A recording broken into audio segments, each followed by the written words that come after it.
नमस्कार, आप देख रहे हैं दूरदर्शन किसान कृषि दर्शन कार्यक्रम में आप सभी का स्वागत है। मैं हूं आपके साथ अदिति शर्मा। आज के हमारे इस अंक में कुछ अहम जानकारियां हम आपके लिए लेकर आए हैं। सबसे पहले आपको बताएंगे शूकर पालन से कैसे हो सकते हैं आप मालामाल।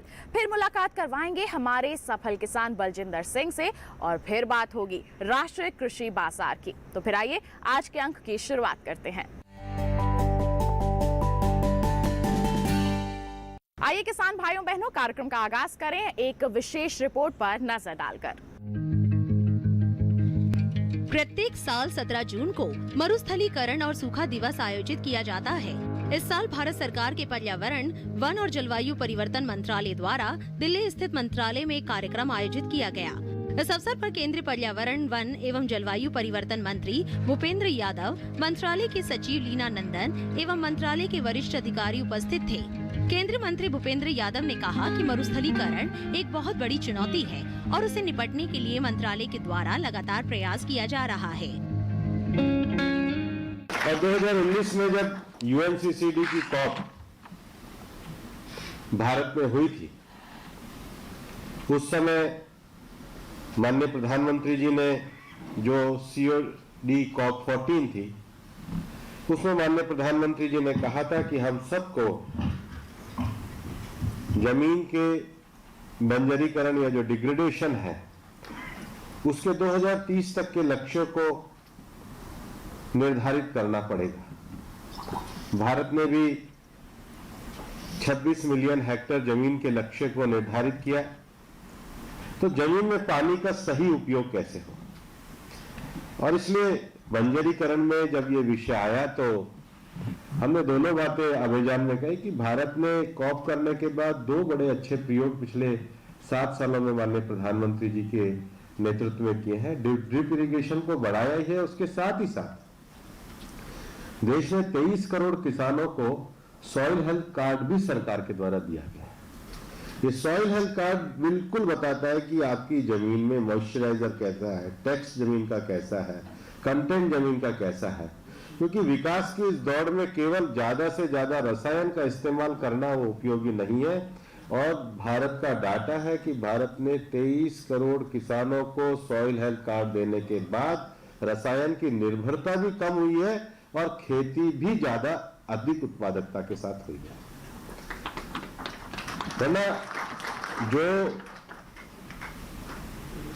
पेड़ बता रहे थे, मतलब साल में 2 बार अरनू में तो इतना आ ही जाता है, चारा जानवर के लिए 2 बार का आ ही जाता है। उसके बाद भी बेरी का भी, आवड़ा भी, ये जो पेड़ है ये उस मरुस्थल में इस प्रकार के विकास को दर्शाते हैं कि हम अपने नेटिव विजडम के द्वारा भी भूमि का अच्छा उपयोग कर सकते हैं। जो मनुष्य का प्रकृति के साथ रिश्ता है उसमें हम अपने विकास की मर्यादा में अधिक उपजाऊ जमीन को किस प्रकार से संरक्षित करके रखें और रसायन के प्रयोग, अधिक पानी के प्रयोग, इन चीजों से बचाकर उसकी उर्वरता और क्षमता को कैसे बना करके रखें, ये भारत का लक्ष्य अपने 26 मिलियन हेक्टेयर जमीन के लिए है। नहीं, आज का जो दिन मनाया गया है डेजर्टिफिकेशन एंड ड्राउट डे, क्योंकि ऐसा भारत के लिए भी बहुत महत्वपूर्ण है। क्योंकि भारत की लगभग 30% जगह जमीन जो है, लगभग 1/3 30%, ये जो है डेजर्टिफिकेशन के प्रोसेस में है। तो यदि जमीन 1/3 जमीन है तो इसका भारत लगभग GDP पर 2.54% का इफेक्ट करता है। तो डेफिनेटली ये दिवस मनाना, हमको ये याद करना कि ये बहुत गंभीर समस्या है और इसका समाधान हो सकता है और अवेयरनेस करना है और इसके लिए विभिन्न स्टेप्स लेने हैं। इसलिए ये दिन भारत के लिए भी बहुत महत्वपूर्ण है। और हमारे प्रधानमंत्री जी ने एक टारगेट दिया है 26 मिलियन हेक्टेयर का 2030 तक, जो डिग्रेडेड लैंड है उसको रिस्टोर करने का। उसकी प्रक्रिया में हम लोग हैं और लगभग 2020 तक जो है 14 मिलियन हेक्टेयर हो चुका है। और हमें ये पूर्ण विश्वास है कि समय सीमा से 2030 से पहले ही हम इस जो कमिटमेंट है उसको हम जरूर पूरा करेंगे। आइए अब कार्यक्रम में नजर डालते हैं हमारे पहले सेगमेंट विज्ञान और किसान पर। हमारे ग्रामीण क्षेत्रों में खेती किसानी के साथ साथ पशुपालन किया जाता है। जी हाँ, हमारे जो किसान हैं पहले तो केवल दुधारू पशुओं का ही पालन करते थे, लेकिन अब थोड़ा थोड़ा बदलाव हो रहा है। हमारे किसान मधुमक्खी पालन और मछली पालन को भी अपना रहे हैं, अच्छी आमदनी भी अर्जित कर रहे हैं। लेकिन क्या आप जानते हैं कि अगर आपको और भी ज्यादा अपनी आमदनी बढ़ानी है तो आप शूकर पालन को भी अपना सकते हैं। बहुत ही फायदे का सौदा साबित हो सकता है आपके लिए, बशर्ते आप इसके लिए प्रशिक्षण जरूर ले लें। तो कैसे हो सकते हैं आप शूकर पालन से मालामाल, आइए जानते हैं।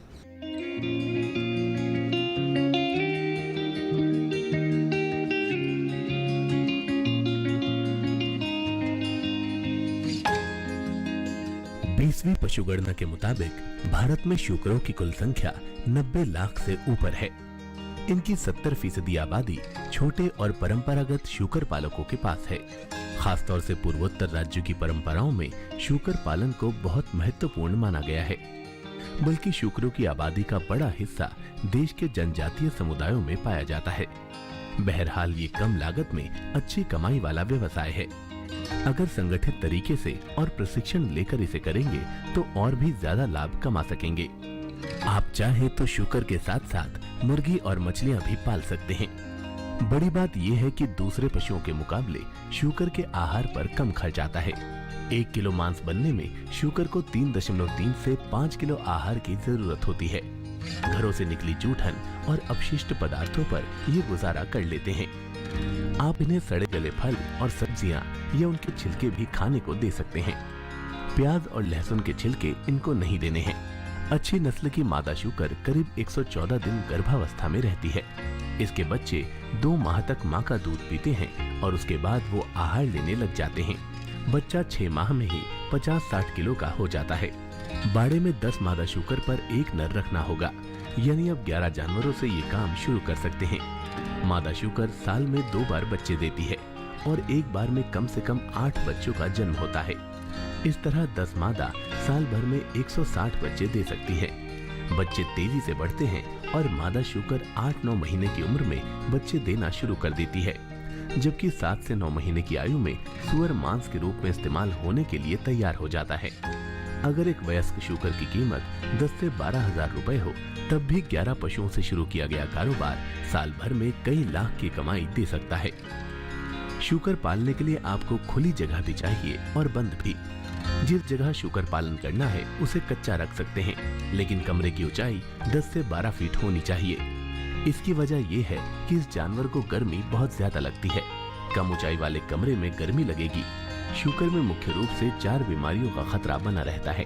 इनके नाम है गला घोंटू, खुरपका, मुंहपका, त्वचा रोग और स्वाइन फीवर। इन बीमारियों से बचने का सही तरीका टीकाकरण ही है, इसीलिए समय से पशु को टीका लगवाएं। व्यावसायिक शूकर पालन के लिए बाड़े में साफ और ताजा पानी उपलब्ध होना चाहिए। बाड़ा शांत जगह पर बनाएं जहां शोरगुल ना हो। आपको अच्छी नस्ल का चुनाव करना है, ऐसी नस्ल जो व्यावसायिक उद्देश्यों के लिए सही हो। गर्भवती मादा को नर शूकर से अलग रखना है। पशुओं को खाने के लिए सड़े गले और बचे खुचे भोजन के अलावा जई, मक्का, गेहूं, चावल, ज्वार और बाजरा देना होगा। इनके अलावा आप प्रोटीन की खुराक भी जोड़ सकते हैं। प्रजनन के लिए ज्यादा नर शूकरों की जरूरत नहीं होती। आप कुछ नरों को प्रजनन के लिए रखें और बाकी पशुओं की नसबंदी करा दें। शूकर पानी को बहुत पसंद करता है। एक पशु को हर दिन 45 लीटर पानी की जरूरत होती है। नर, मादा और शावकों के लिए अलग अलग बाड़े बनाएं और सभी के लिए छोटे तालाब नुमा बाड़े का निर्माण जरूर करें, ताकि वहां पशुओं को आसानी से नहलाया जा सके।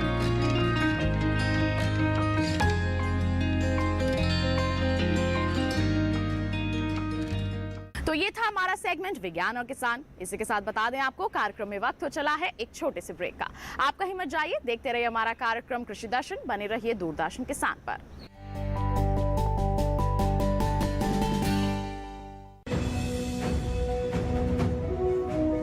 भारत सरकार का हर प्रयास किसानों को दे रहा है एक नई आस। देश के किसानों की खुशहाली और उन्हें आत्मनिर्भर बनाने के लिए भारत सरकार समर्पित है। प्रधानमंत्री श्री नरेंद्र मोदी जी के नेतृत्व में कृषि क्षेत्र में किए गए निरंतर प्रयासों के फलस्वरूप देश खाद्यान्न व बागवानी के क्षेत्र में आत्मनिर्भर हो चुका है और देश में दलहन का उत्पादन भी बढ़ा है। इसी तरह भारत सरकार ने खाद्य तेलों के उत्पादन को बढ़ाने के भी अनेक प्रयास किए हैं। इसी क्रम को आगे बढ़ाते हुए माननीय प्रधानमंत्री श्री नरेंद्र मोदी जी के नेतृत्व में भारत सरकार ने दूरदर्शी निर्णय लेते हुए राष्ट्रीय खाद्य तेल मिशन ऑयल पाम की शुरुआत की है। इस मिशन से देश भर के किसानों को बहुत लाभ मिलेगा। कृषि के पूंजी निवेश में वृद्धि होगी, खाद्य तेल आयात पर देश की निर्भरता कम होगी और रोजगार के नए अवसर पैदा होंगे। खाने के तेल में आत्मनिर्भरता के लिए अब राष्ट्रीय खाद्य तेल मिशन ऑयल पाम का संकल्प लिया गया है। इससे किसानों को तो सीधा लाभ होगा ही, गरीब और मध्यम वर्ग के परिवारों को सस्ता और अच्छी क्वालिटी का तेल भी मिलेगा। यही नहीं, ये मिशन बड़े स्तर पर रोजगार का निर्माण करेगा। इस मिशन के अंतर्गत ऑयल पाम का रकबा और पैदावार बढ़ाने पर जोर देने के लिए सरकार ने 11,000 करोड़ रुपए से अधिक की सहायता राशि निर्धारित की है। मिशन के तहत सरकार ने ऑयल पाम की खेती के लिए रोपण आदि की सहायता में बढ़ोतरी करते हुए पहले मिलने वाले 12,000 रुपए प्रति हेक्टेयर को बढ़ाकर 29,000 रुपए प्रति हेक्टेयर तक कर दिया है। ऑयल पाम के पुराने बागों के पुनरुद्धार के लिए 250 रुपए प्रति पौधा के हिसाब से विशेष सहायता दी जा रही है। पौधारोपण सामग्री की कमी दूर करने और बीजों की पैदावार करने वाले बागों को भी सहायता दी जाएगी। इसके तहत 15 हेक्टेयर ऑयल पाम उद्यान के लिए 80 लाख रुपए तक की सहायता राशि दी जाएगी। इसके अलावा नर्सरी विकास के लिए 40 लाख रुपए तक तय किए गए हैं। पूर्वोत्तर और अंडमान राज्यों के लिए विशेष सहायता का भी प्रावधान है। ऑयल पाम के किसान ताजे फलों के गुच्छे यानी FFB का उत्पादन करते हैं, जिनकी वर्तमान में कीमतें अंतर्राष्ट्रीय मूल्यों में उतार चढ़ाव के आधार पर तय होती हैं। पहली बार केंद्र सरकार ताजे फलों के गुच्छे की कीमत के लिए किसानों को आश्वासन दे रही है। ये व्यवहार्यता मूल्य यानी VP कहलाएगा, यानी किसानों को कोई घाटा नहीं होने दिया जाएगा। व्यवहार्यता मूल्य VP तय करने की शुरुआत 1 नवंबर से होगी और अगले वर्ष 31 अक्टूबर तक जारी रहेगी। इसे ऑयल पाम वर्ष कहा जाएगा। इस योजना के तहत वर्ष 2025-26 तक ऑयल पाम का रकबा 6.5 लाख हेक्टेयर सृजित करने और कच्चे ऑयल पाम की पैदावार वर्ष 2025-26 तक 11.20 लाख टन पहुंचाने का लक्ष्य निर्धारित किया गया है। सरकार के इस महत्वपूर्ण निर्णय से देश में ऑयल पाम की खेती करने वाले किसानों में विश्वास पैदा होगा और वे खेती का रकबा बढ़ाएंगे। इस तरह पाम ऑयल का उत्पादन भी बढ़ेगा, जिससे किसानों की आय बढ़ेगी और ग्रामीण अर्थव्यवस्था भी सुदृढ़ होगी।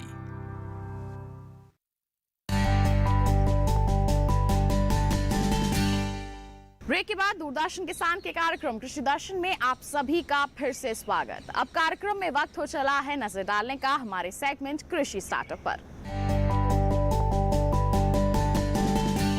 हमारे कई किसान ऐसे हैं जो खेती बाड़ी करके अच्छी आमदनी अर्जित कर रहे हैं, सफलता के मुकाम हासिल कर रहे हैं। लेकिन कुछ किसान ऐसे भी हैं जो बीजों का भी उत्पादन कर रहे हैं और साथ ही साथ अन्य लोगों को वो बीज उपलब्ध करवा कर उनकी खेती को भी उन्नत बना रहे हैं। एक ऐसे ही सफल किसान हैं जिनका नाम है बलजिंदर सिंह। वो भी इसी कार्य में लगे हुए हैं। आइए मुलाकात करवाते हैं आपकी और जानते हैं कैसा रहा है उनका कामयाबी का सफर।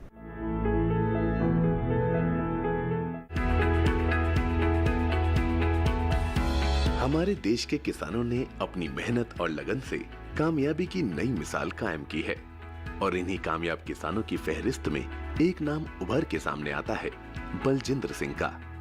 लुधियाना के एक छोटे से गांव में बलजिंदर सिंह को खेती करते देखकर आपको थोड़ी हैरानी हो सकती है। इनका रहन सहन, पहनावा और काम करने का तरीका गैर परंपरागत है। खेती का सारा काम बलजिंदर सिंह खुद करते हैं। खेतों में जुताई, बिजाई, सिंचाई और कटाई, ये सभी काम उन्हीं के जिम्मे है। फिर भी उनका आत्मविश्वास बताता है कि वो परंपरागत किसान नहीं है। खेती उन्हें विरासत में नहीं मिली है, लेकिन उन्होंने अपने अनुभवों और समझ के दम पर खेती को नए आयाम दिए हैं। उन्होंने अपने साथी किसानों को भी तरक्की की राह दिखाई है, जिस पर चलकर ये जान रहे हैं कि खुशहाली किसे कहते हैं। बलजिंदर सिंह ने अपनी कामयाबी का सफर उत्तर प्रदेश के एक छोटे से गांव से शुरू किया था। जब उनका परिवार लुधियाना आया तब उनके पिता ने यहाँ जमीन खरीदी और वो खेती करने लगे। बलजिंदर सिंह अपने पिता को खेतों में काम करते हुए देखते थे। वो खेतों पर अपने पिता और स्थानीय किसानों को कड़ी मेहनत करते देखते, जिससे उनका घर चल रहा था। बलजिंदर सिंह का रुझान खेती की तरफ होता गया। उन्होंने निश्चय कर लिया था कि वो बड़े होकर किसान ही बनेंगे। शुरुआती दिनों में बलजिंदर सिंह ने अपने पिता के साथ गेहूं, धान और सब्जियों की खेती की, लेकिन उन्होंने अपने दायरे को बढ़ाने के लिए और अपने उत्पादों के सही तंत्र को समझने के लिए मंडी जाना शुरू कर दिया। यहाँ उन्होंने जाना कि क्यों किसान हर समय नुकसान में रहता है। उपज का अच्छा दाम नहीं मिल पाने और उपज के सही समय पर नहीं बिकने के कारण बलजिंदर सिंह बेहद परेशान रहते थे। खेती में आगे अच्छा करने के उद्देश्य से इन्होंने बीज उत्पादन करना शुरू करना चाहा, जिसके लिए इन्होंने बीज उत्पादन के विषय में 5 साल कड़ी मेहनत और प्रशिक्षण लिया, जिसके फलस्वरूप बलजिंदर सिंह बीजों के विषय में अधिकांश चीजें जान चुके थे। वो ये जान चुके थे कि बीजों का काम खेती से ज्यादा मुनाफे का है, लिहाजा उन्होंने बीजों का काम करना शुरू कर दिया और ये उनके जीवन का अहम फैसला था, एक ऐसा फैसला जो उनके आगे बढ़ने की नई राहें खोल सकता था। उन्होंने 10 एकड़ जमीन में बीजों का काम शुरू किया। स्थानीय किसान विश्वास पर बलजिंदर सिंह से बीज खरीदने लगे। बलजिंदर सिंह बीजों का इस्तेमाल पहले अपने खेतों में करते और गुणों की परख के बाद ही वो दूसरे किसानों को बीज बेचते थे। धीरे धीरे स्थानीय किसानों के बीच बलजिंदर सिंह ने विश्वास जमा लिया और वो प्रगति की राह पर आगे बढ़ने लगे। हौसला बढ़ा तो बलजिंदर सिंह बीजों की नई नई किस्में तैयार करते और किसानों को बेचते। उन्होंने बीजों की पैकिंग भी शुरू कर दी। अब वो किसानों को पैक किए हुए बीज बेचने लगे। उनके इस काम ने उन्हें नई पहचान दिलाई और साथ ही आर्थिक संपन्नता भी उनके घर आई। बलजिंदर सिंह किसानों को केवल बीज ही नहीं बेचते, बल्कि उन्हें बीजों के बारे में महत्वपूर्ण जानकारियां भी देते हैं। आज बलजिंदर सिंह किसानों को गेहूं और धान के बीज सप्लाई कर रहे हैं। वो चाहते हैं कि किसान बीज के व्यापार में आए और अधिक से अधिक मुनाफा कमाए। बलजिंदर सिंह का मानना है कि खेती को समझदारी और वैज्ञानिक ढंग से किया जाए तो ये मुनाफा देने वाला काम है। वो युवा किसानों से इतना ही कहना चाहते हैं कि वो खेती से जुड़े और बीज उत्पादन कर ज्यादा से ज्यादा आमदनी कमाएं। तो ये था सेगमेंट कृषि स्टार्टअप। इसी के साथ बता दें कार्यक्रम में वक्त हो चला है एक और छोटे से ब्रेक का। आप कहीं मत जाइए, हम जल्द ही हाजिर होंगे। बने रहिए दूरदर्शन किसान पर, देखते रहिए हमारा कार्यक्रम कृषि दर्शन।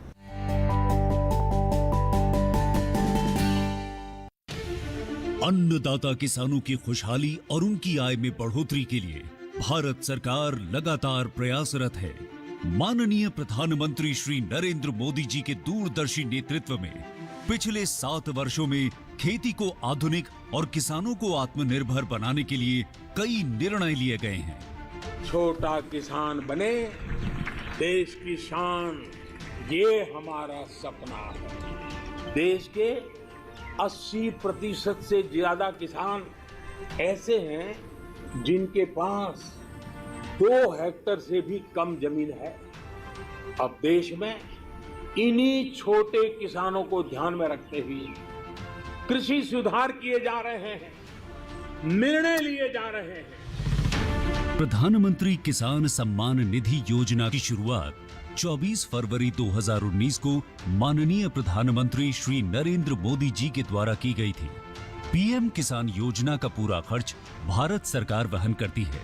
इसके तहत लाभार्थी किसानों को हर साल 6,000 रुपए की सम्मान राशि 2,000 रुपए की 3 समान किस्तों में सीधे उनके बैंक खातों में हस्तांतरित की जाती है। अब तक 11 करोड़ से भी अधिक लाभार्थी किसानों के बैंक खातों में 1,58,000 करोड़ रुपए से अधिक की राशि सीधे ट्रांसफर की जा चुकी है। किस्तों की जानकारी किसानों को एसएमएस के माध्यम से दी जाती है। बैंक के एक्चुअल போகும்போது அந்த பணத்தை நாங்க வித்ரா பண்ணிட்டு வந்து நாங்க விவசாயம் பண்ணிக்கிறோம்। इस मदद से बुआई के पहले अब किसानों को बीज, खाद, कीटनाशक और कृषि संबंधी अन्य जरूरतों के लिए साहूकारों के आगे हाथ नहीं फैलाना पड़ता। અને એના લીધે મારે કોઈ જોડે કે સગા સંબંધી કે મિત્રો જોડે મારે ઉછીના પૈસા લેવાની જરૂર પડતી નથી અને એનાથી હું સારી એવી खेती કરી શકું છું। इस योजना से मिले लाभ तथा आवेदन की स्थिति देखने के लिए पीएम किसान पोर्टल लॉन्च किया गया है।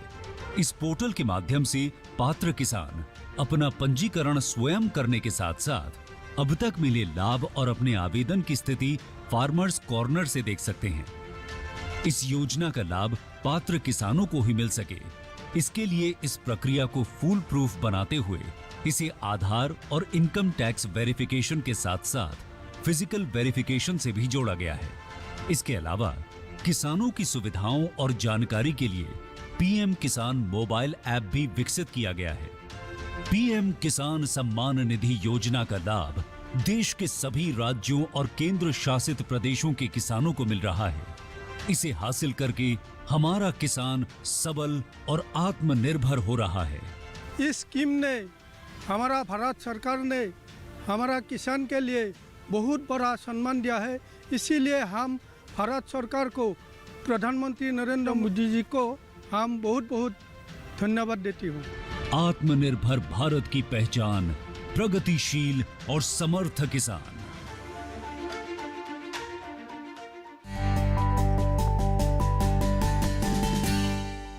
ब्रेक के बाद दूरदर्शन किसान के कार्यक्रम कृषि दर्शन में आप सभी का फिर से स्वागत। अब कार्यक्रम में आइए नजर डालें फार्मिंग इंडिया सेगमेंट पर।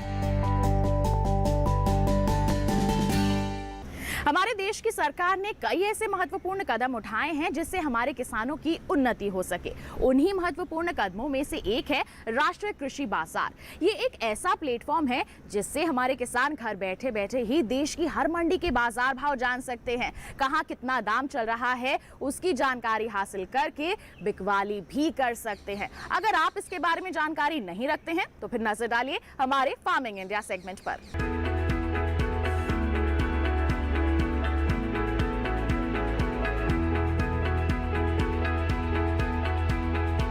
ई-नाम के जरिए आप घर बैठे न केवल एपीएमसी से जुड़ी किसी भी मंडी में चल रहा भाव मालूम कर सकते हैं, बल्कि अपनी फसल का सौदा कर सकते हैं और घर बैठे समय पर बिकी हुई फसल का भुगतान भी पा सकते हैं। ई-नाम दरअसल कोई समानांतर मार्केटिंग संरचना नहीं है, बल्कि ये मंडियों का ही राष्ट्रीय नेटवर्क बनाने का एक साधन है जिसे ऑनलाइन एक्सेस किया जा सकता है। पुरानी मंडी व्यवस्था में किसान सिर्फ मंडी में ही फसल बेच सकता था, लेकिन ई-नाम के माध्यम से वो मंडी के बाहर भी फसल बेचने के लिए आजाद है। ई-नाम मुख्य रूप से एक राष्ट्र एक बाजार की अवधारणा पर आधारित है। इसे कृषि और किसान कल्याण मंत्रालय के जरिए एक निवेश के साथ बनाया गया है और इसके लिए विकसित सॉफ्टवेयर सभी मंडियों के लिए उपलब्ध है। ऐसी मंडियां जो राज्य मंडी अधिनियम के नियमों के अनुरूप राष्ट्रीय नेटवर्क में शामिल होने के लिए सहमत हो। अगर किसी किसान को स्थानीय मंडी में बेहतर भाव नहीं मिल रहे हैं तो वो दूसरी मंडी का रुख कर सकता है। यहाँ तक कि वो अपने राज्य के बाहर भी फसल बेच सकता है। शुरुआत में सिर्फ 21 मंडियों को ही इसमें शामिल किया गया था और सिर्फ चुनिंदा फसलों की ही बिक्री होती थी, लेकिन आज 18 राज्यों और 3 केंद्र शासित प्रदेशों की 1000 मंडियां इसमें शामिल हो चुकी हैं, जहां 175 फसलों को खरीदा और बेचा जा सकता है। 31 जनवरी तक के आंकड़े बताते हैं कि ई-नाम पर 1,72,70,000 किसान, 2,13,844 व्यापारी, 1,02,068 कमीशन एजेंट और 2,050 एफपीओ जुड़े हैं। किसानों के लिए ई-नाम पर मुख्य रूप से 4 फायदे हैं। पहला, इस पोर्टल पर कारोबार में पारदर्शिता दिखाई देती है और किसानों को बेहतर भाव की संभावना बढ़ती है।